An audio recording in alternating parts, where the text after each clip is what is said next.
اچھا سر، اس میں یہ ہے کہ اگر مسجد رحمت للعالمین 13 فروری کو کھول دی جاتی ہے تو وہ کس کے حوالے کی جائے گی؟ ان کے مرکز کی طرف، مرکز کو دی جائے گی، محکمہ اوقاف کو دی جائے گی، یا محلے داروں کو دی جائے گی، یا جو پرانی کمیٹی تھی ان کو دی جائے گی؟ مسجد کھلنا اہم ہے، جی کھلنی چاہیے، اور پارٹی کے حوالے کی جائے گی یا مسجد انتظامیہ اور پارٹی میرے خیال تقریباً ایک ہی چیزیں، تو میرا نہیں خیال ہے کہ یہ فی الحال ان کے حوالے ہوگی۔ ٹھیک ہے، اور مسجد کھلے گی، ہو سکتا ہے یہ اوقاف میں چلی جائے یا کسی ضامن کے پاس چلی جائے، کسی عالم دین کو کہا جائے کہ وہ اس کو سنبھالیں، یا کسی این جی او کو کہا جائے کہ وہ اسے سنبھالیں، اہل سنت کی کوئی ٹھیک ادارہ جس کو سنبھال لے، تاکہ فی الحال مسجد کھلے اور وہاں پر شروع ہوں ایکٹیویٹیز۔ کیونکہ دیکھیں جب کوئی اسٹیٹ فیصلہ کرتی ہے نا، یہ یاد ذہن میں رہے کہ وہ اسٹیٹ فوراً پھر سے ریورس نہیں کرتی،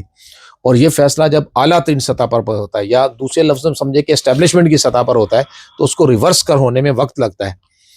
کیونکہ وہاں پر جو ہے نا وہ فوری فیصلے نہیں ہوتے، وہاں فیصلہ ہو جاتا ہے پھر اس میں وقت لگتا ہے۔ اور اب کی بار ہوا بھی یہی ہے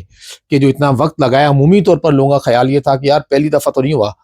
اور خاص طور پر لوگ یہ سمجھ رہے تھے کہ جب اتنی زیادہ شہادتیں ہو گئیں، اتنے لوگ مسنگ ہو گئے، بہت بڑا نقصان ہو گیا، تو نقصان ہونے کے بعد جو ہے وہ انتظامیہ بیک فٹ پہ چلی جائے گی اور تحریک کا پلڑا بھاری ہوگا، اور ہمیں ان کو ہمارا جو ظلم و زیادتی ہمارے ساتھ ہوئی ہے تو ہم ایک فرنٹ فٹ پہ اپنا موقف پیش کریں گے، لیکن انفارچونیٹلی ہمارے ساتھ لوگوں کی سمپیتھی ہوگی، لیکن انفارچونیٹلی کہ جو تحریک کے لوگ تھے جو اس حوالے سے سٹیک ہولڈر ہیں، وہ اس معاملے میں بہت زیادہ کوئی فرنٹ فٹ پہ آ کے اپنا رول ادا نہیں کر سکے۔ یقیناً یہ بات کچھ لوگوں کو برا لگے گی، لیکن دیکھیں میں چینل پہ بات کرتا ہوں، اور میں جب کوئی گفتگو کرتا ہوں تو مجھ پہ اخلاقی ذمہ داری ہوتی ہے کہ میں سچ بولوں، بالکل ٹھیک ہے؟ جو شخص سچ نہیں بول سکتا تو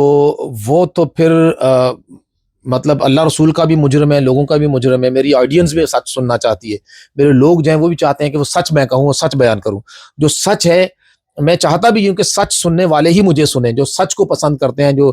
سچ کے ساتھ ہیں وہ سنیں، تو میں اس لیے ہمیشہ سچ بات کرتا ہوں۔ اس میں کچھ لوگ تھوڑے بہت ہرٹ ہوتے ہوں گے میری باتوں سے، میں ان سے معافی چاہتا ہوں، لیکن سچائی جو ہے نا وہ بولنی چاہیے، کیونکہ ہمیشہ سانچ کو آنچ نہیں، رب تعالیٰ بھی فرماتا ہے کونوا مع صادقین، سچوں کے ساتھ ہو جاؤ، تو سچی گفتگو کرنا چاہیے، سچ بولنا چاہیے، سچ پہ بات کرنا چاہیے، دو نمبری، گھٹیا پن، اور مطلب یہ ہے کہ توڑ مروڑ کا چیزوں کو پیش کرنا، غلط بیانیاں بنانا،